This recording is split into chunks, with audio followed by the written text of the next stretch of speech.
رحم اللہ من قرأ الفاتحہ۔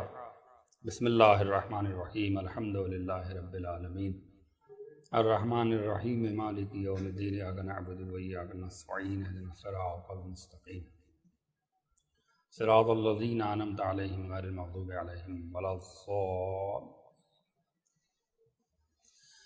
اعوذ باللہ من الشیطان اللعین الرجیم، بسم اللہ الرحمن الرحیم، الحمد للہ الذی ہدانا لہذا وما کننا لنہتدی لولا ان ہدانا اللہ، لقد جاءت رسل ربنا بالحق والصلاة والسلام والتحیۃ والاکرام سیدنا و نبینا و طبیب قلوبنا و انیس نفوسنا مولانا مقتدانا ہادینا ابی القاسم محمد، اللہم صلی علی محمد الذین اذھب اللہ عنہم الرجس اہل البیت وَيُطَهِّرُهُمْ تَطْهِيرًا، اللہم صلی علی محمد وعلی اہل بیتہ الطیبین الطاہرین المعصومین المظلومین المنتخبین المنتجبین، ولعنۃ الدائمۃ علی اعدائہم اجمعین من یومنا ھذا الی یوم الدین، آمین یا رب العالمین۔ اما بعد فقد قال سبحانہ تبارک و تعالی فی محکم کتابہ المبین، وهو اصدق الصادقین وقولہ الحق۔ بسم اللہ الرحمن الرحیم، قل لا اسألکم علیہ اجرا الا المودۃ فی القربى، صلوات پڑھ دیں محمد وآل محمد۔ حاضرین مجلس کی صحت و سلامتی کے لیے، ان کے رزق، ان کے علم، ان کے شعور اور ان کی توفیقات میں اضافے کے لیے مل جل کر باوز بلند عظمت محمد وآل محمد پر صلوات پڑھ دیں، اللہم صلی علی محمد وآل محمد۔ آج کی اس مجلس کے خاص طور سے بانی محترم جناب عباس علوی صاحب کی صحت و سلامتی کے لیے، اور منتظمین مجالس، اراکین مجالس، معاونین مجالس کی بھی صحت و سلامتی کے لیے، ان کے رزق، ان کے علم، ان کے شعور، ان کی توفیقات میں اضافے کے لیے پوری کائنات میں فاطمہ کے لال کی عزاداری ہو رہی ہے، کربلا کا غم منایا جا رہا ہے۔ ان تمام عزاداروں کی جان، مال، عزت، آبرو کی حفاظت کے لیے ایک بار پھر عظمت محمد والے محمد پر مل جل کر بلند آواز سے صلوات پڑھ دیں، اللہم صلی علی محمد وآل۔ قیامت تک باقی رہنے والی کتاب قرآن مجید کے سورہ شورى میں پروردگار عالم اپنے محبوب ترین پیغمبر حضور سرور کائنات حضرت محمد مصطفیٰ صلی اللہ علیہ وآلہ وسلم کے وسیلے سے اپنے محبوب بندوں تک ایک اہم ترین پیغام اور ایک امپارٹنٹ میسج پہنچا رہا ہے۔ یہ پورا عشر محرم قرآن اور فضائل محمد اور آل محمد کے عنوان سے آپ تمام عزاداروں کی خدمت میں ہو رہا ہے۔ آج کی یہ مخصوصی مجلس محترم جناب عباس علوی صاحب قبلہ کے امام بارگاہ میں، ایسے ساری مجلسیں آپ کے امام بارگاہ سے ہی نشر ہو رہی ہیں، لیکن بہرحال آج کی ایک مخصوصی مجلس ہے، اور مجھے یہ خبر ملی ہے کہ مجلس کے بعد علم پاک کی مبارک کی زیارت بھی ہوگی، لہذا اس کے پیش نظر میں نے یہ ارادہ کیا تھا کہ اس مجلس کو ایک الگ عنوان سے پڑھوں گا، لیکن پھر گفتگو اس موڑ پہ آئی کہ نہیں، جو عنوان پر اشرا خطاب کر رہا ہوں اسی عنوان کے ماتحت آج کی مجلس کو بھی اسی میں شامل کر کے خطاب کروں، تاکہ اسی موضوع اور اسی گفتگو کا معیار اپنی جگہ قائم اور دائم رہے۔ میں آپ سبھی حضرات کا بہت شکر گزار ہوں، مومنین سڈنی آسٹریلیا کا، کہ آپ سبھی حضرات نے اس ناچیز کو، ایک چھوٹے سے طالب علم کو، ایک ادنا سے طالب علم کو اتنے محبت سے مجلسیں سنی اور سن رہے ہیں۔ خدا آپ سبھی حضرات کو ہر مصیبت اور بلا سے محفوظ رکھے، اور دعا کریے گا آج کی اس مخصوص مجلس میں سرکار باب المراد اور بی بی سکینہ کے واسطے سے کہ پروردگار ان دو عظیم شخصیتوں کا واسطہ کہ یہ جو وبا، یہ جو کرونا جیسی وبا پھیلی ہے، یہ تمام چیزیں اور ان تمام بلاؤں سے تمام شیعان آل محمد عزاداران مظلوم کربلا کی پروردگار حفاظت فرمانا اور ان کو صحت و سلامتی عطا کرنا۔ پروردگار عالم جو لوگ ہماری اس سے قبل کی ساری مجلسوں میں شریک ہوئے ہیں ان کے لیے بہرحال وہ تمہید کے جملے تو سن چکے ہیں، لیکن بہرحال جو لوگ آج کی مخصوص مجلس میں عزادہ خانے میں تشریف لائے ہیں ان کے لیے چند جملے تمہید کے عرض کروں گا۔ اس کے بعد جو وعدہ ہے کہ جناب عیسیٰ آج تک زندہ کیوں ہیں اور پروردگار عالم نے انہیں چرخ چہارم پہ کیوں رکھا ہے، اس کی ایک دلیل آپ کی خدمت میں قرآن اور حدیث کی روشنی میں پیش کروں گا، اور اس کے بعد مجلس کو تمام کر دوں گا۔ توجہ کا طالب ہوں، تھوڑا سا آپ توجہ کے ساتھ سماعت فرمائیں گے، آپ سبھی حضرات کا بے حد شکر گزار رہوں گا۔ پروردگار عالم اپنے محبوب ترین پیغمبر سے ایک عظیم آیت، جسے آیے مودت کے نام سے جانا جاتا ہے، ایک پیغام دے رہا ہے اپنے بندوں تک کہ میرے حبیب، میرے بندوں سے کہہ دو کہ ان کا پروردگار ان سے ان کی پوری زندگی کی اجرت، بہت عظیم بات ہے اور عظیم آیت ہے، لہذا ترجمہ بھی میں بہت اصطلاحی اور آسان کر رہا ہوں تاکہ اس ترجمے کے ذریعے اس آیت کی اہمیت اور اس کی فضیلت سامعین کے اور مومنین کو سمجھ میں آئے۔ ایک صلوات پڑھ دیں محمد و آل محمد۔ ایک عظیم پیغام، ایک عظیم آیت، ساری گفتگو تمہیدی مرحلے کی اس سے قبل کی مجلسوں میں ہو چکی ہے۔ آج بہت تمہید کا وقت نہیں ہے کہ مجلس بہت طویل بھی ہو جائے گی، لہذا وقت کا خیال کرتے ہوئے آج مجھے کمیٹی نے کچھ وقت بھی دیا ہے کہ نہیں آپ کچھ مجلس آج بڑھا سکتے ہیں، لہذا ایک ہمت ہوئی ہے کہ چلو آج کچھ تفصیلی گفتگو آپ کے درمیان ہو جائے گی۔ پروردگار عالم نے اس آیت میں بے شمار اس کی تفسیرات پیش کی گئی ہیں، علماء اہل سنت نے بھی اس کی تفصیل لکھی ہے، فخر الدین رازی سے لے کے علامہ حاکم نیشا پوری تک، صحیح مسلم نے بھی اس کی تفصیل لکھی ہے، بہت سارے علماء مفسرین نے اور اہل تشیع میں بھی علماء حق نے بھی اس کی تفصیل لکھی ہے، وہ اس پر گفتگو نہیں کرنا ہے، بس یہاں پر ایک بات کہتے ہوئے اپنی گفتگو آگے بڑھا دوں گا کہ اللہ نے اس آیت کو بھیجنے کے بعد انسان کی غیرت اور اس کے ضمیر کو ٹٹولا ہے۔ اللہ اکبر! کہ انسان کا ضمیر زندہ ہے کہ ضمیر مردہ ہے؟ کیوں؟ اس لیے کہ جس کا ضمیر زندہ ہوتا ہے اس کے سارے احساسات زندہ ہوتے ہیں۔ اگر ضمیر زندہ ہے تو ظرف بھی زندہ ہوگا، مزاج بھی زندہ ہوگا، کردار بھی زندہ ہوگا، فکر بھی زندہ ہوگی، دل بھی زندہ ہوگا، احساسات بھی زندہ ہوں گے۔ یہ ساری زندگیاں ضمیر کی زندگی پہ منحصر ہیں، اور ضمیر اس نقطۂ کمال انسانی کا نام ہے کہ جہاں انسان کا وجود آ کر ٹھہر جاتا ہے، اور وہی ضمیر یہ فیصلہ کر دیتا ہے دنیا والوں کے سامنے کہ یہ اصل میں زندہ ہے یا زندہ نہیں ہے۔ آنکھوں کا چلنا، ہاتھ پیر کا چلنا، جسم کے حرکات و سکنات اصل زندگی کی علامت نہیں ہیں۔ اصل زندگی کی علامت یہ ہے کہ انسان کا ضمیر زندہ ہے کہ نہیں ہے، اور ضمیر کب زندہ ہوگا؟ جب اس سے مربوط سارے احساسات زندہ ہوں گے۔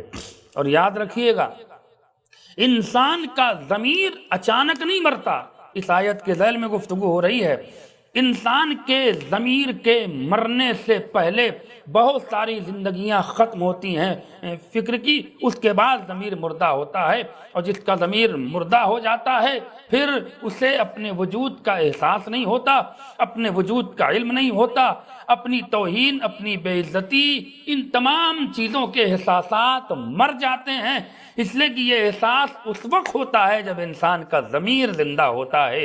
ایک صلوات پڑھ دیں محمد و آل محمد پر۔ اللہم صلی علی محمد و آل محمد۔ توجہ چاہ رہا ہوں میرے عزیزو، تو اب ضمیر کب زندہ ہے؟ جب انسان کا احساس زندہ ہے۔ احساس کب زندہ ہے؟ جب انسان کا شعور زندہ ہے۔ شعور کب زندہ ہے؟ جب انسان کا ظرف زندہ ہے۔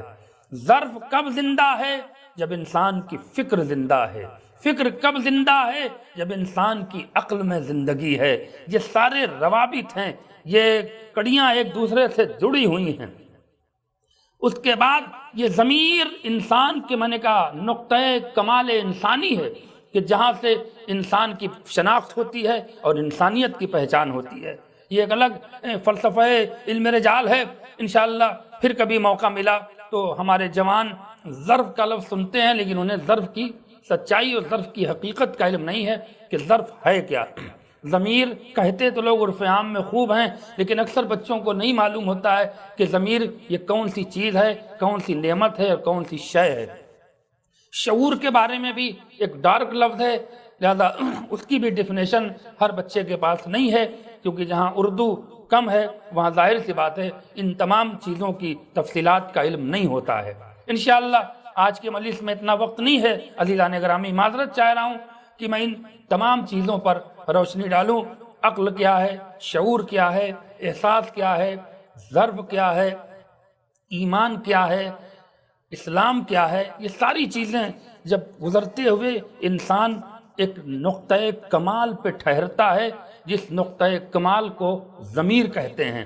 اگر ضمیر زندہ ہے تو سمجھ لو کہ انسان زندہ ہے، اگر ضمیر مر گیا تو انسان دیکھنے میں زندہ ہے لیکن اصل میں وہ مردہ ہے۔ اب آپ شاید وہ جملہ چھٹے امام جعفر صادق علیہ السلام کا یاد ہوگا جب آپ ارشاد فرماتے ہیں کہ ہمارے بغض میں جینے والوں کو زندہ نہ سمجھو۔ اللہ اکبر! وہ جو جی رہے ہیں وہ چلتی پھرتی لاش ہے، یا یوں کہہ دوں کہ جانور ہیں جو جی رہے ہیں۔ ہماری اصل زندگی اسی کے پاس ہے جو ہمارے عشق میں جی رہا ہے، ہماری محبت میں جی رہا ہے۔ اب سمجھ میں آیا کہ جسے زندگی چاہیے وہ عشق آل محمد کے دامن سے وابستہ ہو جائے، ورنہ اس دامن سے ہٹ کر سوائے موت کے اور کچھ نہیں ہے۔ ایک صلوات پڑھ دیں محمد و آل محمد پر۔ اللہم صلی علی محمد و آل محمد۔ توجہ فرمائیے، اب یہاں سے گفتگو اور واضح کر دوں کہ عشق آل محمد ہی اصل زندگی ہے، اور جب انسان کا ضمیر مر جاتا ہے تو چاہے اس کی جتنی توہین ہو جائے بد میں مسکراتا رہے گا، جیسے اس کے اوپر اثر ہی نہیں۔ اللہ اکبر! کیسے کیسے لوگ ہیں، اتنی لعنت برستی ہے اور چہرے پہ کوئی اثر نہیں۔ کیوں اثر ہو؟ اس لیے کہ احساس مر گیا ہے، شعور مر گیا ہے، ظرف مر گیا ہے، عقل پہ پردہ ہے، آنکھوں پہ پردہ ہے، تو اسے کیا سمجھ میں آئے گا کہ ہم پر لعنت بھیجی جا رہی ہے یا ہماری واہوائی ہو رہی ہے، چاپلوسی ہو رہی ہے۔ یہ ساری چیزیں معاشرے سے جڑی ہیں اور یہ ساری اخلاقیاتی پہلو ہیں جو اس پر میں تفصیل سے نہیں جا سکتا۔ مجھے جو بات وعدہ ہے وہ نبھانا ہے، توجہ کا طالب ہوں۔ تو ضمیر کو زندہ رکھنے کے لیے ظرف کو زندہ رکھنا ہے، ظرف کو زندہ رکھنے کے لیے احساسات کو زندہ رکھنا ہے۔ صرف وہ احساس نہیں کہ آپ کو چوٹ لگی تو آپ نے احساس کر لیا، آپ کے کہیں درد ہوا تو آپ کو احساس ہوا، آپ ڈاکٹر کے ہاں چلے گئے، آپ کو آنکھ میں تکلیف ہوئی آپ نے فوراً ڈاکٹر سے رابطہ کر لیا۔ یہ احساس ظاہری ہے۔ احساس معنوی یہ ہے کہ روح، اللہ اکبر، آپ کی جو اصل زندگی جس کے طفیل میں مل رہی ہے وہ ہے روح۔ روح کے احساسات زندہ ہوں، اللہ اکبر، کہ ہم نے نماز قضا کی تو وہ آپ کی روح کا احساس ہے، اللہ سے آپ توبہ کریے، آپ کے چہرے پہ شرمندگی ہو۔ آپ نے کسی کا حق چھین لیا تو اگر روح میں زندگی ہے تو آپ کا احساس بھی زندہ ہوگا، آپ شرمندہ ہوں گے کہ نہیں وہ غلط کیا۔ اگر کہیں کسی کو جھوٹ بول کے کسی چیز میں آپ نے اس کی توہین کرائی ہے تو یہ احساس کے زندگی کی علامت نہیں ہے، چونکہ احساس مرا ہوا ہے۔ کبھی تو احساس ہوگا کہ نہیں میں نے یہ کام غلط کیا ہے۔ مکاری، عیاری، جھوٹ، فریب، غیبت، یہ تمام چیزیں ان انسانوں میں پائی جاتی ہیں جن کا ظاہری احساس تو زندہ ہوتا ہے مگر روحانی احساس مردہ ہوتا ہے۔ اللہ اکبر! میں کیا عرض کرنا چاہ رہا ہوں، انہی روحانی علاج کے لیے ہم مجلس حسین برپا کرتے ہیں، ہم ذکر آل محمد کا انعقاد کرتے ہیں تاکہ اس بزم میں جو آئے وہ جسمانی بیماریوں کو بھی دور کر لے اور روحانی بیماریوں کو بھی دور کر لے۔ ایک صلوات پڑھ دیں محمد و آل محمد پر۔ اللہم صلی علی محمد و آل محمد۔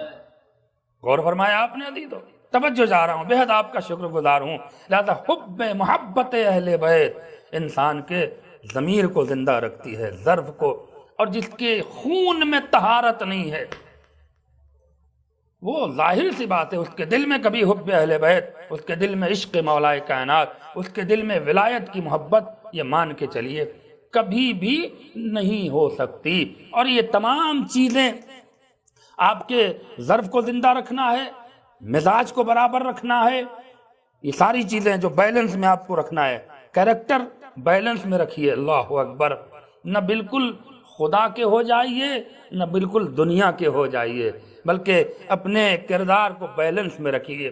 جہاں خدا کی بندگی کی ضرورت ہے، اس کی عبادت کی ضرورت ہے، وہاں عبادت کریے۔ جہاں معاشرے میں مصروفیات زندگی اور تقاضائے زندگی ہے، جسے کہا جائے دو، ایک حقوق العباد اور ایک حقوق اللہ، جہاں اللہ کا حق ہے وہاں اللہ کا حق ادا کریے، جہاں بندوں کا حق ہے وہاں بندوں کا حق ادا کریے۔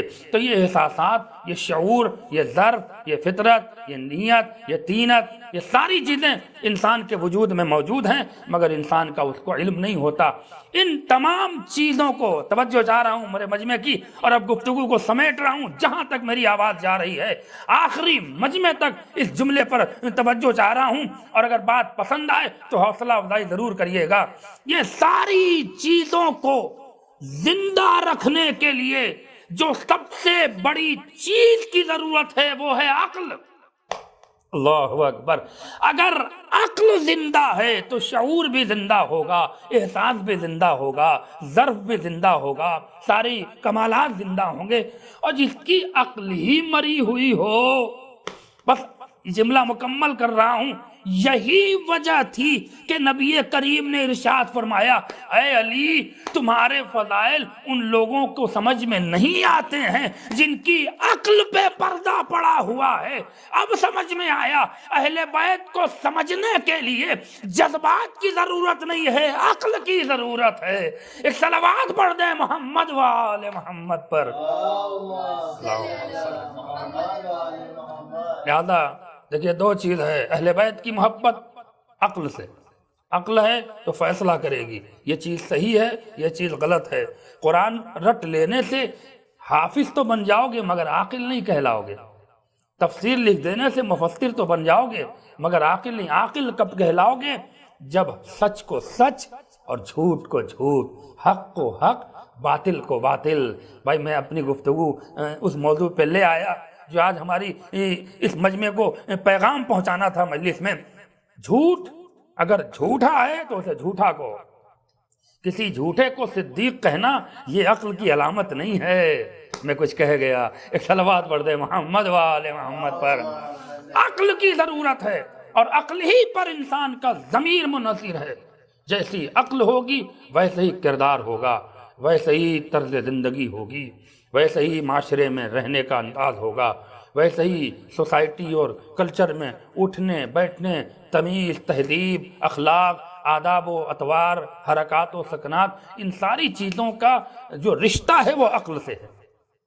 لہذا عقل کو کشادہ کریے، جذبات کی کوئی قدر نہیں ہے اسلام میں کہ ہم یہ کر دیں گے وہ کر دیں گے اور امام حسین پہ ہم جان دے دیں گے اور قربان ہو جائیں گے اور فلاں ان کے دشمن کو مار ڈالیں گے اور کاٹ ڈالیں گے اور یہ کر دیں گے وہ کر دیں گے۔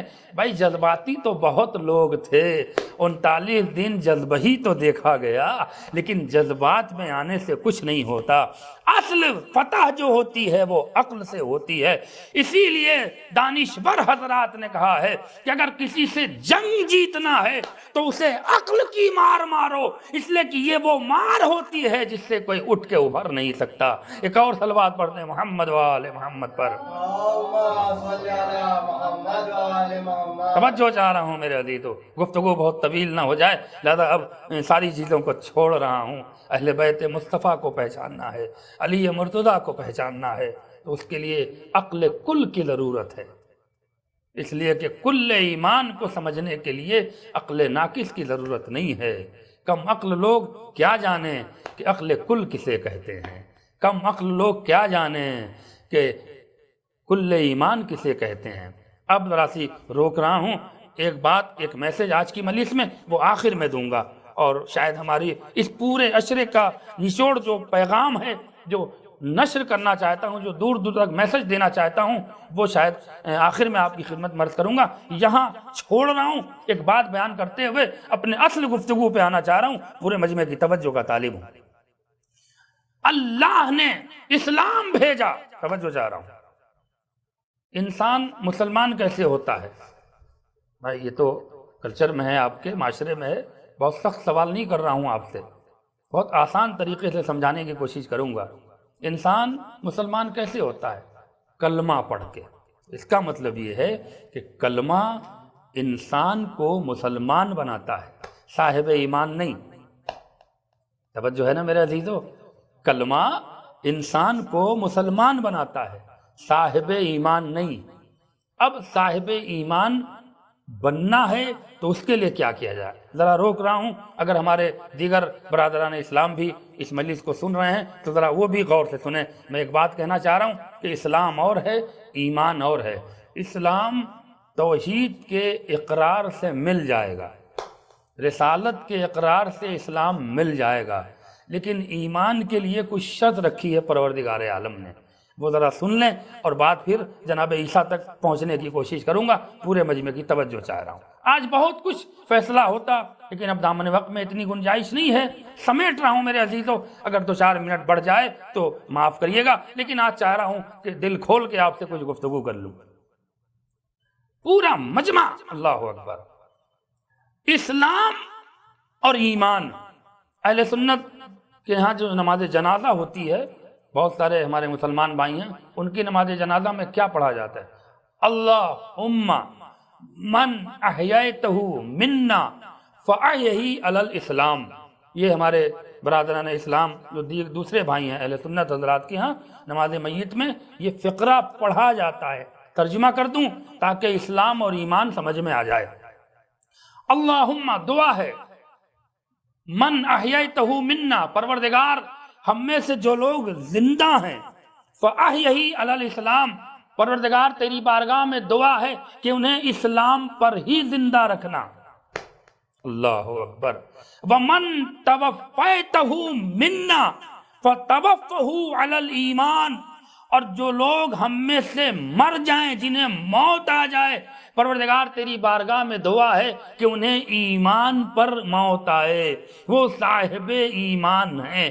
اب میں یہ سمجھ میں آیا کہ یہ نماز میت میں دعا ہو رہی ہے کہ اسلام اور ہے، ایمان اور ہے۔ اسلام انسان کی زندگی کو سنوارتا ہے، ایمان انسان کی آخرت کو سنوارتا ہے، اسی لیے زندگی کے لیے اسلام کی دعا ہو رہی ہے، موت کے لیے ایمان کی دعا ہو رہی ہے۔ اب سمجھ میں آیا، اس کے باوجود اس نماز میت میں ان فقروں کے ادا کرنے کے باوجود اگر نبی کی یہ حدیث سمجھ میں نہ آئے، یا علی حبک الایمان والتقوی، اے علی تمہاری ہی محبت ایمان بھی ہے اور تقوی بھی ہے، تو یقیناً بڑے تعجب کی بات ہے، اس لیے کہ اسلام دنیا سنوارتا ہے، عشق آل محمد انسان کی دنیا بھی سنوارتی ہے اور آخرت بھی سنوارتی ہے۔ ایک صلوات پڑھ دیں محمد و آل محمد پر۔ توجہ چاہ رہا ہوں میرے عزیزو، سلامت رہیے، ایک بار مل جل کر باوز بلند آخری مجمع تک پھر سے صلوات پڑھ دیں محمد و آل محمد پر۔ اللہم صلی۔ جناب عیسیٰ آگے اپنی گفتگو پر، معذرت چاہ رہا ہوں، بہت ساری باتیں کرنی تھی لیکن بہرحال آپ سبھی حضرات سے معذرت چاہ رہا ہوں، جو وعدہ ہے وہ نبھانے کی کوشش کروں گا۔ خدا آپ سبھی لوگوں کو سلامت رکھے۔ جناب عیسیٰ آج تک کیوں زندہ ہیں؟ بہت سارے علماء، مفسرین اور تاریخ لکھنے والوں نے، تاریخ انبیاء لکھنے والوں نے یہ لکھا ہے، تاریخ ائمہ بھی لکھنے والوں میں جہاں امام حجت کا ذکر ہے کہ جناب عیسیٰ آئیں گے اور نماز پڑھیں گے۔ ذرا ایک مسئلہ اور حل کر دوں اگر آپ کی اجازت ہو، بات تو تلخ ہے لیکن حقیقت سے بھری ہوئی ہے، وہ ذرا سی آپ کے گوش گزار کر دوں تاکہ کبھی مسئلہ چھڑ جائے، خاص طور جوانوں کے لیے یہ بات عرض کر رہا ہوں، کہیں پر یہ گفتگو ہونے لگے تو ان کے سامنے دلیل ہو۔ صحیح بخاری میں ابو ہریرہ سے یہ روایت منتقل ہے، یہ حدیث جو پڑھ رہا ہوں آپ کے سامنے، اور امام مسلم نے بھی صحیح مسلم میں بھی اس روایت کو کہیں نہ کہیں نقل کیا ہے، دیگر علماء سنت نے بھی اس کو نقل فرمایا ہے، وہ سن لیں جناب عیسیٰ کے سلسلے میں۔ اور وہ جو ایک الزام لگایا جاتا ہے ہمارے اور آپ کے پہلے امام حضرت علی ابن ابی طالب صلی اللہ علیہ وسلم پر، اللہم صلی علی، پہلے امام پر کہ معاذ اللہ انہوں نے کسی کے پیچھے نماز پڑھی تھی، جو ایک نئی نماز قائم کی گئی تھی۔ میں بہت تفصیل میں نہیں جان سکتا، میں کسی کنٹروورشل گفتگو کرنے کا عادی نہیں ہوں، لیکن ہاں اہل بیت کا مسئلہ آتا ہے تو میں پھر کسی طرح سے کسی کو بخشنے والا بھی نہیں ہوں۔ یہ بات انشاءاللہ آخر میں بیان کروں گا اور آپ کو بھی اس پر عمل کرنا ہوگا۔ وہ ایک کنٹروورشل بات نہیں پڑھنا، لیکن ایک چونکہ بات کہی جاتی ہے ہمارے امام اول پر، ایک بہت بڑا الزام لگایا جاتا ہے، لہذا اس کی دلیل انہی کے کتاب سے دے کر جناب عیسیٰ سے مربوط ہے، گفتگو آگے بڑھ جائے گی کہ معاذ اللہ وہ نماز جب رمضان میں قائم ہوئی تو معاذ اللہ مولا علی نے بھی، ہمارے پہلے امام نے بھی فلاں کے پیچھے نماز ادا کی۔ مجھے بہرحال اشارہ کافی ہے، اس کی دلیل سنیں کہ کیا لکھتے ہیں صحیح بخاری میں، ابو ہریرہ روایت کر رہا ہے کہ کیف بکم، کیا کیفیت ہے، اور فقروں کی عربی گرامر میں اگر ہم اس کی گہرائی میں اتر جائیں تو بہت لطف آئے گا ان فقروں میں۔ کیف بکم یومن اذا نزل ابن مریم فیکم و امامکم منکم، توجہ جا رہا ہوں، فقرہ پھر یاد رکھیے گا۔ کہتے ہیں صحیح بخاری میں کہ وہ دن بھی کتنا عجیب دن ہوگا، توجہ جا رہا ہوں، وہ دن بھی کتنا عجیب دن ہوگا جس دن مریم کا بیٹا ہم لوگوں میں، مریم کا بیٹا نازل ہوگا، وَإِمَامُكُم مِّنكُم، اور تمہارا امام بھی، اس کا بھی ظاہر سی بات ہے نزول ہوگا۔ یہ لفظی ترجمہ کر رہا ہوں۔ اس کے بعد مَا تَقَدُّمَكَ بِالصَّلَاةِ، اللہ اکبر، لیکن آنے والے عیسیٰ کی یہ ہمت نہیں ہوگی کہ وہ فرزند زہرا کو نماز پڑھا سکیں، نماز میں آگے بڑھ جائیں۔ بھئی میری بات مکمل ہو گئی اور مجھے اجازت دیجئے کہ میں اس کی دلیل میں جملہ مکمل کر دوں۔ عیسیٰ اولو العزم پیغمبر ہیں، صاحب کتاب ہیں، صاحب انجیل ہیں، مگر لکھنے والا راوی صاف صاف لکھ رہا ہے کہ وہ دن کتنا عجیب دن ہوگا جس دن مریم کا بیٹا عیسیٰ نازل ہوگا اور فرزند زہرا کا نزول ہوگا، مگر یہ عیسیٰ کی ہمت نہیں ہوگی کہ وہ تمہارے امام کو نماز پڑھا سکیں۔ جب عیسیٰ جیسے معصوم پیغمبر اور صاحب کتاب کے پیچھے آخری علی نماز نہیں پڑھ سکتا تو کسی جاہل کے پیچھے پہلا امام کیسے نماز پڑھ سکتا ہے؟ ایک صلوات پڑھ دیں محمد و آل محمد پر، ایک اور صلوات پڑھ دیں محمد و آل محمد پر۔ توجہ چاہ رہا ہوں، سمیٹ رہا ہوں، جناب عیسیٰ آج تک کیوں زندہ ہیں؟ بہرحال کیونکہ بات تھی تلخ ہوئی اور یہ سچائی ہے، لہذا اہل بیت علیہ السلام کی مولائے متقیان کی توہین کرنے سے پہلے مورخین، راوی، مقرر، خطیب سوچا کریں کہ ہم کس کی شان میں گستاخی کر رہے ہیں، کہ جس کا مرتبہ کیا ہے، جس کی فضیلت کیا ہے۔ معذرت چاہ رہا ہوں اگر کسی کی دلشکنی ہوئی ہو، لیکن بات سچ تھی، اور اہل بیت کے حق میں اگر ہم سچ نہیں بولیں گے تو کون بولے گا؟ جناب عیسیٰ آج تک کیوں زندہ ہیں؟ میں ساری چیزوں کو چھوڑ رہا ہوں اور اب دلیل سنیں، گفتگو آگے بڑھ رہی ہے، محبت اہل بیت اور فضائل اہل بیت کا مسئلہ ہے۔ دیکھیے یہ زمین، میں ساری چیزوں کو چھوڑ رہا ہوں، بس مختصراً چونکہ مصائب کی منزل میں جانا ہے اور مصائب بھی علم برآمد ہوگا، لہذا شہزادی سکینہ اور مولا عباس سے مربوط مصائب پڑھنا ہے، توجہ کا طالب ہوں، شہزادی کو پرسہ بھی دینا ہے، اور آپ اپنے آنسوؤں کو شہزادی کے رومال تک پہنچانے کے لیے آمادہ رہیے گا۔ لیکن یہ وعدہ ہے، دلیل سن لیں، بہت تفصیل میں نہیں، سمیٹ رہا ہوں۔ یہ زمین، یہ آسمان، یہ سورج، یہ چاند، یہ ستارے، یہ ہوا، یہ نباتات، یہ جمادات، یہ حیوانات، یہ جن، یہ ملک، یہ چرند، یہ پرند، یہ ساری کائنات چیخ چیخ کے کہہ رہی ہے کہ کوئی تو خالق ہے، کوئی تو خدا ہے جو ان تمام چیزوں کا پیدا کرنے والا ہے، ان تمام چیزوں کا پالنے والا ہے، الحمدللہ رب العالمین۔ لیکن یہ کس نے بتایا کہ ایک ہے؟ بھائی یہیں سے دلیل سن لیجئے، توجہ جا رہا ہوں میرے عزیزو، اور سمیٹ رہا ہوں، مجھے مصائب کی منزل سے قریب ہونا ہے۔ یہ کس نے بتایا کہ ایک ہے؟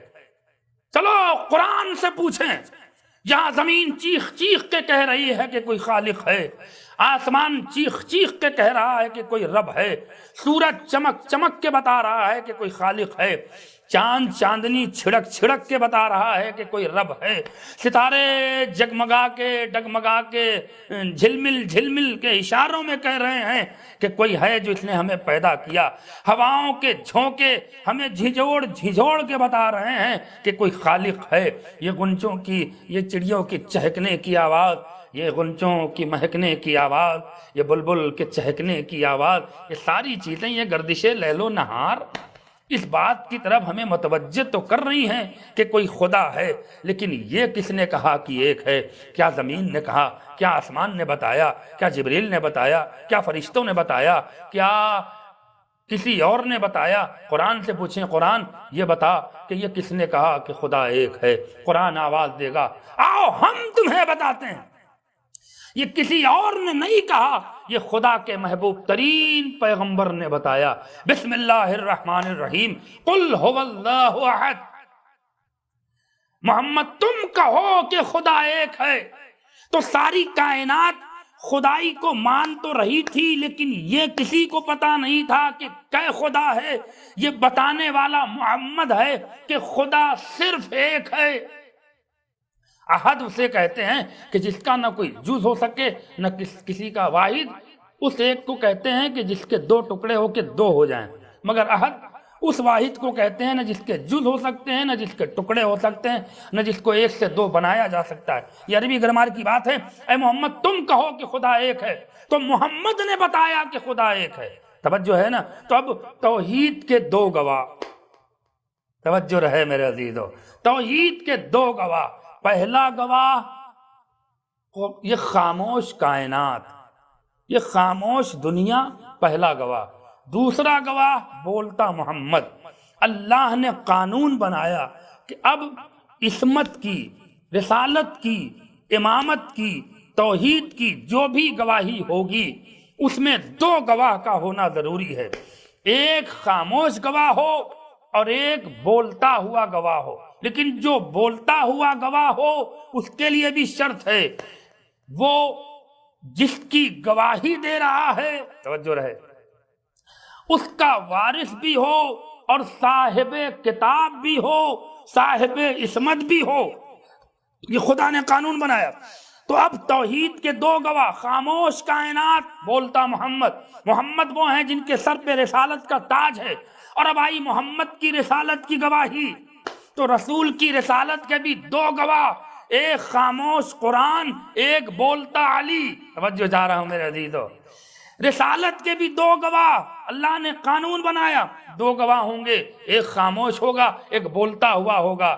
جو خاموش ہے وہ اللہ کی عظیم ترین کتاب ہے، جو بول رہا ہے وہ ولایت کا تاج پہنے ہوئے امامت کا سراپا اور امامت کا مصداق بول رہا ہے۔ علی نے رسول کی رسالت کی گواہی دی۔ توجہ رہے، اب ذرا روک رہا ہوں، اور یہ بھی واقعہ اہل سنت کی کتاب میں ملا ہے، دیگر علماء سنت نے اور علماء شیعہ نے بھی اس واقعے کو نقل کیا ہے۔ رسول کی رسالت کے دو گواہ، ایک قرآن اور ایک علی۔ توجہ رہے میرے عزیزو، یہ اصول آپ کے سامنے ہے۔ میں گفتگو آگے بڑھا رہا ہوں، پورے مجمع کی توجہ چاہ رہا ہوں کہ مولا علی مسجد کوفہ میں خطبہ دے رہے ہیں۔ اللہ اکبر۔ علماء اہل سنت نے بھی اس روایت کو نقل کیا ہے۔ میرے مولا خطبہ دے رہے ہیں، ایک شخص درمیان خطبہ کھڑا ہوا اور ایک عظیم سوال کرتا ہے۔ سوال بھی بہت اچھا تھا، لیکن میرے مولا نے جو جواب دیا ہے وہ سن لیں۔ کیا سوال تھا؟ اے علی، آپ کے نزدیک آپ کی سب سے بڑی فضیلت کیا ہے؟ اللہ اکبر۔ جو فضیلتوں کے سمندر میں ہو، جس کے فضیلت کے بے بہا سمندر کی جس کی کوئی حد نہ ہو، اس سے سوال ہو رہا ہے کہ اے علی، آپ کے نزدیک آپ کی سب سے بڑی فضیلت کیا ہے؟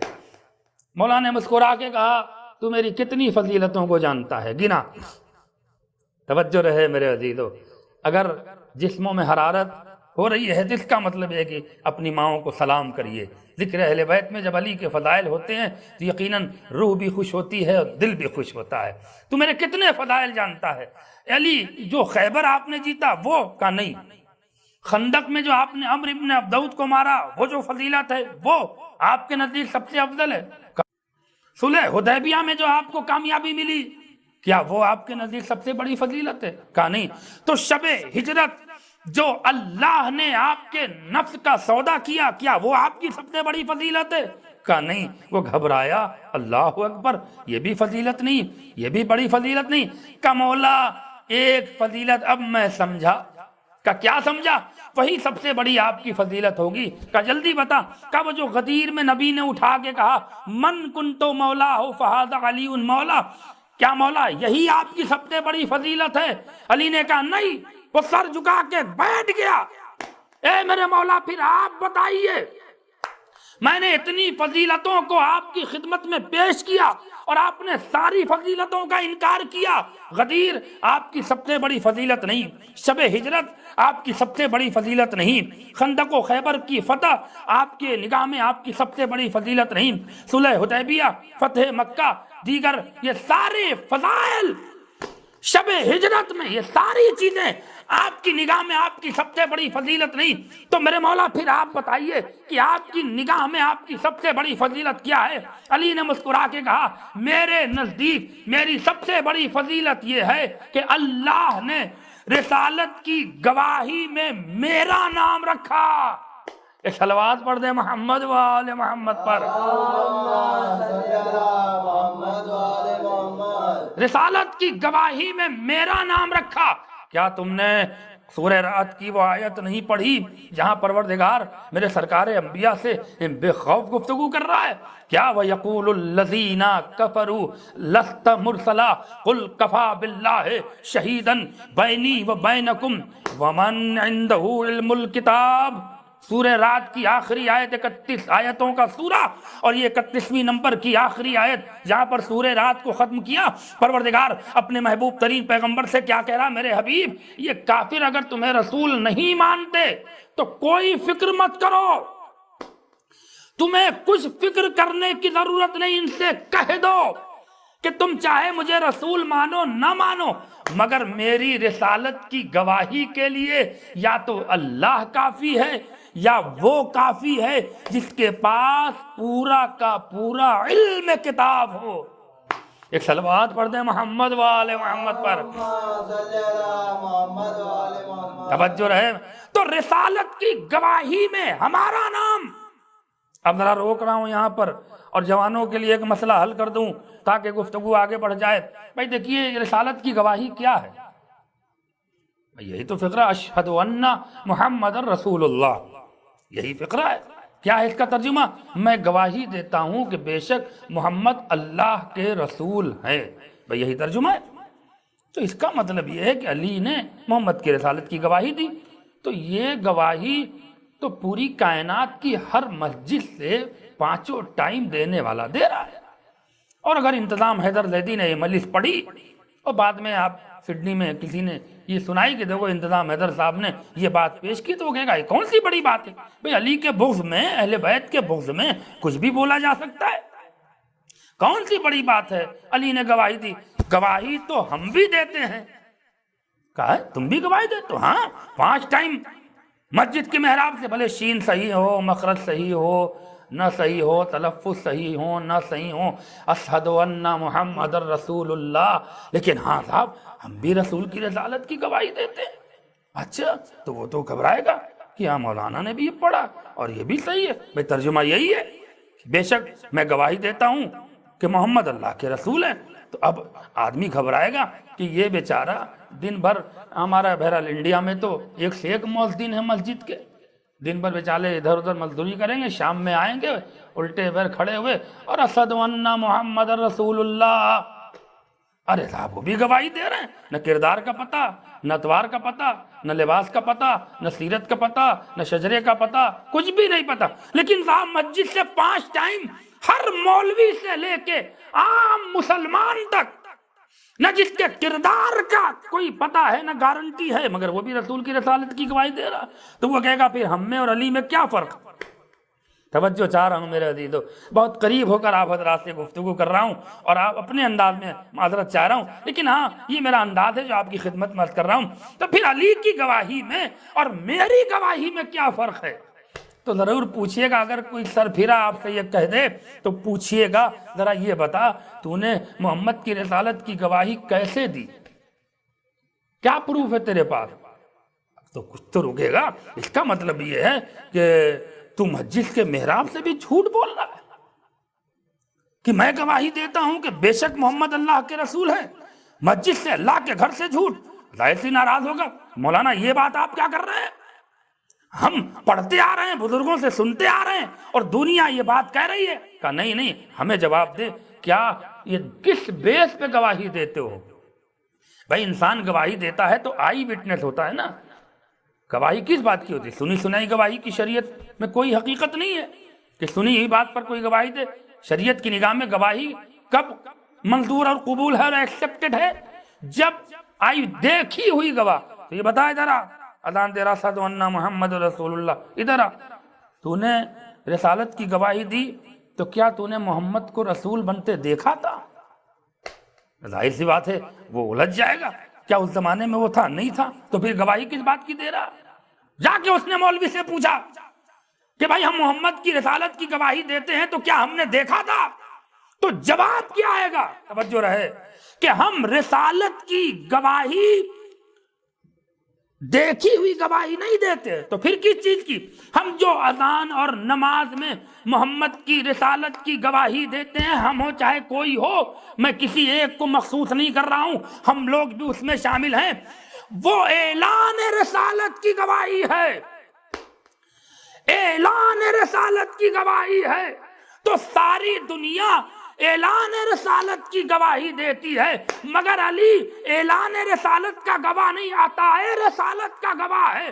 محمد کو رسالت عطا ہو رہی تھی، میرا علی اپنی آنکھوں سے دیکھ رہا تھا۔ ایک صلوات پڑھ دے محمد والے محمد پر، ایک اور مل جل کے باؤ سے بلند نعرے محمد والے محمد پہ صلوات پڑھ دیں، اللہم صلی علی محمد۔ جزاک اللہ، سلامت رہیے ارباب اعضاء۔ تو علی عطا رسالت کا گواہ ہے۔ تو اب رسالت کے 2 گواہ، میری بات مکمل ہو گئی، معذرت چاہ رہا ہوں، وقت زیادہ ہو رہا ہے، بہت تیزی سے مصائب کی منزل سے قریب آؤں گا۔ عطا رسالت کے 2 گواہ، ایک علی، ایک خاموش قرآن۔ اب علی کی امامت کے 2 گواہ، جناب عیسیٰ آج تک کیوں زندہ ہیں؟ علی کی امامت کے 2 گواہ، خاموش قرآن، بولتے امام حسن۔ امام حسن کی امامت کے 2 گواہ، خاموش قرآن، بولتے امام حسین۔ امام حسین کی امامت کے 2 گواہ، خاموش قرآن، بولتے سید سجاد۔ جناب سید سجاد کی امامت کے 2 گواہ، خاموش قرآن، بولتے ہوئے امام محمد باقر۔ امام محمد باقر کے 2 گواہ، خاموش قرآن، بولتے ہوئے امام جعفر صادق۔ امام جعفر صادق کے 2 گواہ، خاموش قرآن، بولتے ہوئے امام موسی کاظم۔ امام موسی کاظم کی امامت کے 2 گواہ، خاموش قرآن، بولتے ہوئے امام علی رضا۔ امام علی رضا کی امامت کے 2 گواہ، خاموش قرآن، بولتے ہوئے امام محمد تقی۔ امام محمد تقی کی امامت کے 2 گواہ، خاموش قرآن، بولتے ہوئے امام علی نقی۔ امام علی نقی کی امامت کے 2 گواہ، خاموش قرآن، بولتے ہوئے امام حسن عسکری۔ امام حسن عسکری کی امامت کے 2 گواہ، خاموش قرآن، اور بولتے ہوئے امام مہدی آخر۔ قرآن نے کیا شرط رکھی؟ اللہ نے کیا شرط رکھی؟ 2 گواہ ہو، جو گواہی دے رہا ہو یا وارث کتاب ہو یا صاحب کتاب ہو۔ بھائی جملہ میرا مکمل ہو گیا۔ امام حسن عسکری کی امامت کے 2 گواہ، خاموش قرآن، بولتا محمد۔ اب آخری امام کی امامت کا مسئلہ ہے، ایک خاموش قرآن تو ہے لیکن بولتا ہوا گواہ چاہیے، گواہ ایسا ہو جو معصوم بھی ہو، صاحب کتاب بھی ہو۔ لہذا اللہ نے جناب عیسیٰ کو چرخ چہارم پہ اٹھایا تاکہ دنیا جان لے جو گواہی کا سلسلہ چل رہا تھا آج بھی قائم ہے۔ جب امام کا ظہور ہوگا تو عیسیٰ گواہی دینے کے لیے دنیا میں آئیں گے۔ ایک صلوات پڑھ دے محمد و آل محمد پر، اللہم صلی علی، مل جل کے باوز بلند پھر سے صلوات پڑھ دے محمد و آل محمد پر۔ جناب عیسیٰ کو گواہ امامت کے لیے رکھا ہے، اور اس کی شرط ہے، اس کی وجہ ہے کہ جناب عیسیٰ چونکہ بنی اسماعیل سے ہیں اور یہ سارا سلسلہ بنی اسماعیل کا ہے، لہذا بنی اسماعیل کا ہی گواہ بنی اسماعیل کا ہی ہوگا۔ اور بھی بہت سارے وجوہات ہیں، وقت نہیں رہا میرے عزیزوں۔ تو یہ ہے جناب عیسیٰ آج تک زندہ اسی لیے ہیں۔ یہ تو جناب خضر بھی زندہ ہیں، جناب الیاس بھی زندہ ہیں، وہ کیوں نہیں ان کو اللہ نے انتخاب کیا، اس کے بہت سارے وجوہات ہیں، انشاءاللہ پھر کبھی بیان کروں گا۔ لیکن بس ارباب اللہ، محرم کی 9 تاریخ ہے، یاد رکھیے گا۔ اہل بیت کے مسئلے میں کوئی کمپرومائز نہیں، جو میں نے وعدہ کیا تھا وہ ایک جملے میں آپ تک پہنچا دوں تاکہ بات میری مکمل ہو جائے کہ ایک ہے ایمان، ایک ہے عقیدہ، ایک ہے عمل، ایک ہے عقیدہ۔ یاد رکھیے، عمل میں کمی بیشی ہو جائے اس کی تلافی ممکن ہے۔ نماز آپ نے نہیں پڑھی، قضا پڑھ لی، اگر چھوٹ گئی، اولاد نے آپ کے کروا دیا تو اس کی تلافی ہے، اس کا آپشن ہے کہ آپ کی چھوٹی ہی نماز کو کہیں نہ کہیں سے اس کی بھرپائی کی جا سکتی ہے، چھوٹے ہوئے روزے کو کہیں نہ کہیں سے بھرپائی کی جا سکتی ہے۔ اعمال میں کمی اور بیشی چل سکتی ہے، لیکن عقیدہ 100% ہونا چاہیے۔ 100 اگر 100% پہ آپ کا عقیدہ نہیں ہے، ایک -% بھی کہیں سے کم ہو گیا تو آپ نہ دنیا کے رہیں گے نہ آخرت کے رہیں گے۔ مثلا مثال دے دوں، ایک شخص وہ ہے جو 99% امام حسین کو مانتا ہے اور 1% یزید کو مانتا ہے، کیا اس کا عقیدہ مکمل ہوگا؟ آپ تو کہیں گے نہیں بھائی 99% امام حسین کو مانتا ہے اور 1% تو یزید کو مان رہا ہے، تو کیا مولانا اس پرابلم ہے؟ لیکن ہم تو پرابلم سمجھ لیں گے، لیکن خدا اسے معاف کرے گا کہ نہیں، عقیدہ جو بھی ہو وہ 100% ہو۔ میں کیا عرض کرنا چاہ رہا ہوں، مولائے متقیان کی محبت کا جب مسئلہ ہے تو ایسا نہ ہو کہ 99% مولا علی کو مانتے ہیں، 1% مولا علی کے قاتل کو مانتے ہیں، تو یہ عقیدہ مکمل نہیں ہوگا۔ یہ دنیا بھی آپ کی برباد کرے گی اور آخرت بھی۔ بی بی فاطمہ سے اگر محبت ہے تو پھر عقیدہ یہی ہونا چاہیے کہ ان کے قاتل سے بھی جتنا ادھر 100% محبت ہے تو ادھر 100% نفرت ہونا چاہیے، تاکہ ان کے قاتل پہ لعنت برستی رہے۔ ذرا سی بھی آپ کے اندر ایک -% کی بھی نرمی پیدا ہو گئی تو یاد رکھیے گا، نہ دنیا کے رہیے گا نہ آخرت کے رہیے گا۔ کربلا اسی کسوٹی کا نام ہے، امام حسین امتحان کیوں لے رہے تھے؟ تاکہ دنیا جان لے کہ یہ عقیدہ معراج پر لے کر آئے ہیں، یہ جان دے دیں گے مگر امام حسین کو نہیں چھوڑیں گے۔ بس ارباب عزا، آج علم مبارک کی برآمدگی ہے، خدا آپ سب کی دلی مراد کو پوری فرمائے۔ لیکن ہاں، رونے والوں آمادہ ہو جاؤ، بی بی فاطمہ کو پرسہ دینا ہے۔ میرے پاس بہت وقت نہیں رہا، معذرت چاہ رہا ہوں اگر وقت بڑھ گیا ہو، لیکن اب میں چاہتا ہوں کہ مصائب کا حق ادا ہو جائے، اور جو لوگ آئے ہیں وہ 2 قطرے آنسو بی بی فاطمہ کے رومال تک دے دیں۔ معلوم نہیں پھر زندگی رہے نہ رہے، یہ موقع ملے نہ ملے، زندگی کی ہر مجلس کو آخری مجلس سمجھ کے رو لیا کرو، یہی رونا تمہارے کام آئے گا۔ امام محمد باقر ارشاد فرماتے ہیں، جب بھی ہماری مجلس ہوا کرے تو ایسے رویا کرو جیسے میری دادی کربلا میں چیخ چیخ کے روتی تھی، واہ حسینہ، واہ مظلومہ، واہ مصیبتہ۔ ہاں ارباب عزا، رونے میں سنجیدگی شہزادی کو پسند نہیں ہے، ایسے رویا کریے جیسے کوئی بوڑھی ماں کسی جوان کے لاشے پہ روتی ہے۔ آج کی مجلس میں میرا دل کہتا ہے، مجھے یقین کامل ہے کہ ہاں 9 محرم کی مجلس ہے، آپ ضرور گریہ کریں گے اور آواز کے ساتھ گریہ کریں گے۔ بس مجھے وہ جملہ اس موقع پر، یہی وقت تھا جو اس وقت مجلس ہو رہی ہے، حسین کا ایک سب سے بڑا احساس ہے جو علامہ شیخ صدوق نے نظر کیا ہے اور روایت کرتے ہیں، یقیناً آپ کا دل تڑپ جائے گا، اور اگر یہاں آپ نہیں رو پائیں گے تو اپنے لیے دعا ضرور کریے گا کہ پروردگار ہمیں بھی مصائب میں رونے کی توفیق عنایت فرمائے۔ امام حسین کو اپنی غربت کا احساس سب سے زیادہ کربلا میں اسی وقت ہوا تھا جو اس وقت میں اس وقت ممبر پہ موجود ہوں اور آپ حضرات مجلس سماعت فرما رہے ہیں۔ کیا ہوا تھا؟ علامہ شیخ صدوق نے اس روایت کو نقل کیا ہے کہ جب علی اصغر جناب امام حسین کا یہ کردار تھا کہ جب بھی مقتل سے کسی کی لاش لے کر آتے تھے تو اس لاشی کو مقتل میں گنج شہیدہ میں دفن کرنے کے بعد سیدھے زینب کے خیمے میں آتے تھے اور بہن بھائی کو پرسہ دیتی تھی، تسلی دیتی تھی، تشفی دیتی تھی، بھائی بہن گلے مل کے اپنا درد بانٹ لیا کرتے تھے۔ علی اکبر کو سپرد العہد کیا، امام زینب کے خیمے میں آئے، باپ کے اس غم کو بہن نے ہلکا کیا، بھتیجے کی لاش کو اٹھایا، پھر بہن کے خیمے میں آئے، زینب نے بھائی کو پرسہ دے کر بھائی کے غم کو ہلکا کیا۔ لیکن اب دل پہ ہاتھ رکھ کے اس روایت کو سنیے گا، جب علی اصغر کی لاش کو پشت خیمہ پہ حسین دفن کر رہے ہیں، اور دفن کرنے کے بعد جب کافی دیر ہو گئی اور زینب خیمے میں انتظار کرتی رہی اور حسین نہیں آئے، حسین کو اپنی غربت کا سب سے زیادہ احساس کب ہوا ہے؟ رونے والوں، قیامت کا جملہ آ رہا ہے، اگر تمہارا احساس زندہ ہوگا تو ضرور رو گے۔ خدا آپ کو سلامت رکھے، ان عزاداروں کو سلامت رکھے۔ جناب زینب انتظار کرنے کے بعد فضہ کو بلاتی ہیں، اماں کی کنیز فضہ، میرا حسین اصغر کو سپرد لحد کرنے کے بعد میرے خیمے میں ابھی تک نہیں آیا، جا دیکھو کیا رباب کے خیمے میں میرا بھیا بیٹا ہے۔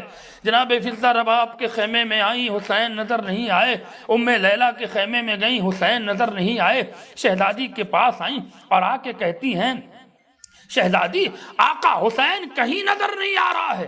زینب ایک بار کھڑی ہوئی، پروردگار تجھے واسطہ ہے میرا ماجایا سلامت ہو، اماں فضہ ذرا باہر نکل کے دیکھو۔ اب جو پشت خیمہ پہ گئیں، ہاں ارباب عزا، تو جناب فضہ نے ایک عجیب منظر دیکھا، حسین خیمے کی تنابوں سے کوہنیوں کا سہارا لیے اتنا رو رہے ہیں کہ زمین پہ آنسو کے پرنالے گر رہے ہیں۔ دوڑی ہوئی زینب کے خیمے میں آئی، شہزادی غضب ہو گیا، حسین شہزادہ بہت رو رہا ہے۔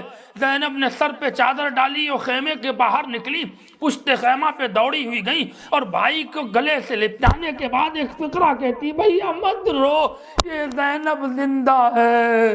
اللہ اللہ، آوازیں بلند ہو جائیں آپ کی ارباب عزا، بھیا مت رو، زینب زندہ ہے۔ بہن بھائی کے گلے میں لپٹنے کے بعد اپنے آنچل سے وہ جملہ سنیے گا، میر انیس نے پوری ایک شعر میں منظر کشی کی ہے، تڑپ کے روئیے گا، آواز کے ساتھ روئیے گا تاکہ بی بی آپ کے پرسے کو قبول کرے۔ شہزادی نے اپنے آنچل سے اپنے بھائی کے آنسو پوچھے اور پوچھنے کے بعد رخسار کا بوسہ لیا، بھیا نہ رو، بھیا نہ رو، زینب مر جائے گی۔ حسین زینب کے چہرے کو دیکھ کے خاموش ہوئے۔ جب حسین کے آنسو رکے تو اب بہن سوال کر رہی ہے، کیا بھیا علی اکبر کی یاد آ رہی تھی؟ نہیں زینب علی اکبر کی یاد نہیں آئی، کہا عباس کی یاد آ گئی تھی، کہا نہیں بہن عباس کی یاد نہیں آئی، کہا میرے بیٹے انو محمد کی یاد آئی، کہا نہیں، کہا بھتیجے قاسم کی یاد آئی، کہا نہیں، کہا بچپنے کا دوست حبیب یاد آیا، کہا نہیں قسم خدا کی امام حسین کو اپنی غربت اپنی تنہائی کا احساس سب سے زیادہ کہاں ہوا ہے؟ میرنیس نے بس ایک شعر میں اس منظر کو بیان کیا ہے، رونا آپ کا مقدر، رونا آپ کا نصیب۔ زینب بار بار پوچھتی بھیا بھی کیا علی اصغر کی یاد آ رہی تھی؟ کہا نہیں زینب، کہا بھیا پھر اتنا کیوں رہے کہ آنسوؤں سے زمین تر ہو گئی، بھیا رونے کا سبب کیا ہے؟ حسین نے حسرت بھری نگاہ سے بہن کو دیکھا اور جو عربی میں بات کی، جو شعر پڑھا، اس کا میرنیس نے ترجمہ کیا۔ کہا نہیں زینب، عباس علی اکبر اور قاسم کی جدائی میں نہیں رو رہا ہوں، تو بھیا کیوں روئے؟ حسین نے بھرائی ہوئی آواز میں کہا کہ عباس مر گیا، علی اکبر جدا ہوا۔ ارے عباس مر گیا، علی اکبر جدا ہوا، مجھ سے کسی نے یہ بھی نہ پوچھا کہ کیا ہوا؟ اے زینب، حسین غریب ہو گیا۔ جزاکم اللہ، آوازیں بلند کر کے روئیے گا۔ سلامت رہیے، سلامت رہیے، خدا تمام عزاداروں کو سلامت رکھے۔ بس ارباب عزا مجلس تمام ہو رہی ہے، جناب عباس کا علم برآمد ہو رہا ہے۔ کیسے جناب عباس علم لے کر پہنچے ہیں؟ معذرت چاہ رہا ہوں، بس چند جملے مصائب کے سنیں۔ علم کی زیارت کریے گا، اپنے لیے اپنے بچوں کے لیے دعا ضرور مانگیے گا، لیکن گریے کے ساتھ دعا کریے گا، بغیر گریے کے دعا قبول نہیں ہوتی۔ معصومین نے متوجہ کیا ہے، آنسوؤں کے ساتھ گریا کریے گا۔ قیامت کی روایت صاحب ریاض نے بڑی ذمہ داری سے اس روایت کو نقل کیا ہے کہ جناب عباس 17 بار امام حسین سے اجازت مانگنے آئے۔ میں نے کل کی مجلس میں جناب عباس کا مصائب شہادت پڑھی ہے، آج شہادت نہیں پڑھوں گا۔ علم کی برآمدگی ہے، لہذا علم کی تاریخ سن لیں اور مصائب مجلس تمام ہو رہی ہے۔ 17 بار اجازت مانگی لیکن حسین نے انکار کیا اور یہی کہا تم تو بھیا میرے لشکر کے لمبردار ہو۔ لیکن جب عباس نے دیکھا کہ قاسم بھی مارا گیا اور آئے اور آقا کے ہاتھ جوڑ کے عرض کیا آقا اب تو مجھے مرنے کی اجازت دے، لیکن جب حسین نے اجازت نہیں دی تو دل پہ ہاتھ رکھ کے اولاد والوں کا مجمع ہے جناب عباس پشت خیمہ کی طرف چلے۔ صاحب ریاض لکھتے ہیں کہ خیموں کے کنارے کنارے چل رہے تھے، ایک 5ویں خیمے کے پشت پہ پہنچے تو اندر سے بچوں کی سسکنے کی آواز آ رہی تھی۔ ننھے بچے پیاس سے سسک رہے تھے۔ عباس خیمے کے قریب پہنچے اور پشت کا سہارا لے کر زمین پہ بیٹھ گئے۔ کوئی بچے، سارے بچے ایک بچی سے بار بار کہہ رہے تھے سکینہ اپنے چچا سے کہو کچھ پانی لا کے دے دے، ہماری پیاس سے ہمارا دم نکل رہا ہے۔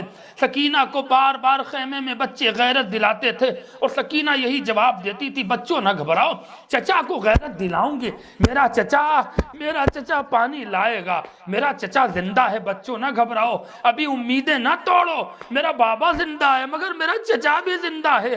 نہیں شہزادی ہم پیاس سے ہمارا دم نکل رہا ہے۔ عباس نے یہ بات سنی، سمجھے کہ شہزادی سکینہ گفتگو کر رہی ہیں۔ صاحب ریاض لکھتے ہیں کہ کوہنیوں کے بل خیمے کا طواف کرتے ہوئے دروازے خیمہ پہ، پردے خیمہ کے قریب کوہنی کے سارے زمین پہ بیٹھ گئے، ہلکے سے پردہ اٹھایا، ایک عجیب منظر دیکھا، سارے بچے سکینہ کا دائرہ بنا کر اللہ احاطہ کیے اور بیچ میں سکینہ ایک ایک بچے کے سر پہ ہاتھ رکھ کے کہتی بچوں میں چچا کو غیرت دلاؤں گی، میں چچا سے کہوں گی جس کا عباس جیسا چچا موجود ہو اس کی یہ بچیاں اتنی پیاسی ہیں۔ عباس نے یہ منظر دیکھا، قسم خدا کی تڑپ گئے اور زمین کربلا پہ لوٹنے کے بعد آسمان کا رخ کر کے گا پروردگار ارے عباس کی غیرت زندہ ہے۔ اللہ اللہ، خدا آپ کو کوئی غم نہ دے سوائے غم آل محمد کے۔ آپ کی آوازیں بلند ہو گئی، بس مجلس تمام ہو رہی۔ عباس نے بڑی ہمت کی، کوہنی خیمے کے اندر رکھی اور آواز دی شہزادی آپ کا چچا عباس زندہ ہے۔ صاحب ریاض لکھتے ہیں سکینہ دوڑی، ادھر حسین خیمے کے باہر ٹہل رہے تھے، امامت نے خبر کر دی تھی کہ اب تمہاری کمر ٹوٹنے کا وقت آ گیا ہے۔ ہاں سکینہ دوڑ کے اپنے چچا سے لپٹ جاتی ہے، چچا دیکھو بچوں کو، چچا بڑی غیرت دلا رہے ہیں۔ عباس نے ایک فقرہ سکینہ سے کہا، جو ابھی آپ مجھ سے یہ کہہ رہی تھی یہی چل کے اپنے بابا سے کہہ دیجئے، شاید بابا آپ کے اجازت دے دیں۔ سکینہ نے کہا چچا مجھے لے کے چلیے۔ صاحب ریاض لکھتے ادھر سکینہ کو گود میں لیا، اب جو خیمے کے باہر آئے تو 5ویں خیمے سے حسین نے دیکھا، نجف کا رخ کیا، بابا بابا حسین پہ مصیبت کا وقت آ گیا، اب تو عباس کو کوئی روکنے والا نہیں ہے، اب تو سکینہ کو لے کر آ رہا ہے میرا بھائی۔ جناب عباس کو سکینہ کو قریب لے کر آئے اور آقا حسین کی خدمت میں آنے کے بعد جناب عباس نے کہا شہزادی ابھی جو مجھ سے خیمے میں کہہ رہی تھی میرے آقا سے کہہ دیے۔ امام نے بحسرت بھری نگاہ سے سکینہ کے چہرے کو دیکھا اور دیکھنے کے بعد کہتے بیٹی کیا چچا سے کہہ رہی تھی؟ کہا بابا چچا کو غیرت دلا رہی تھی کہ جس کا عباس جیسا چچا موجود ہو اس کی بھتیجی پیاس سے جاں بلب ہو رہی ہو، بچیاں بلک رہی ہوں۔ کہا بیٹا کیا کریں؟ کہا بابا چچا کو اجازت دے دو، چچا کو اجازت دے دو۔ ایک بار حسین نے کہا بیٹی ذرا میری گود میں آ جاؤ۔ سکینہ عباس حسین کی گود سے امام حسین کی گود میں آئی، 7 بار دونوں رخسار کا بوسہ لیا، اور اب رخسار کا بوسہ لینے کے بعد جب کان کا بوسہ لیتے ہیں تو ایک بار سکینہ گھبرا کے پوچھتی ہے بابا رخسار کا بوسہ تو سمجھ میں آیا، بابا یہ کانوں کا بوسہ کیوں لے رہے؟ کہے سکینہ آج تو عباس کو اجازت دلوا رہی ہو، لیکن جب کل شمر تماچے مارے گا، گوشوارے چھینے گا تو تم ہی دھڑپ کے کہو گی عباس، اے عباس مجھے بچا لو۔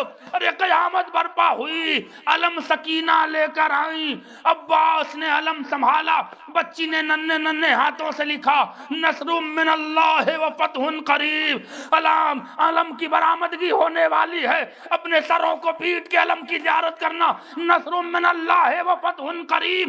ارے سکینہ نے لکھا، حسین آگے بڑھے، اس آیت کو مٹایا اور اب آگے لکھتے انا للہ و انا الیہ راجعون۔ ارے عباس مقتل میں آئے، ارے ظالموں نے عباس کو قتل کیا مگر پانی خیمے تک نہ آیا، علم لے کر حسین آئے، سکینہ علم سے لپٹ گئی، اے چچا اب ہمیں کون پانی پلائے گا؟ عباس کی یاد آئی، بیویوں نے ماتم کیا، واہ عباسا واہ حسینا واہ علیہ واہ مسیح، انا للہ و انا الیہ راجعون، رضن بقضائہ و تسلیما لامرہ، الہی بحق الزہرا بیہا و بعلہا۔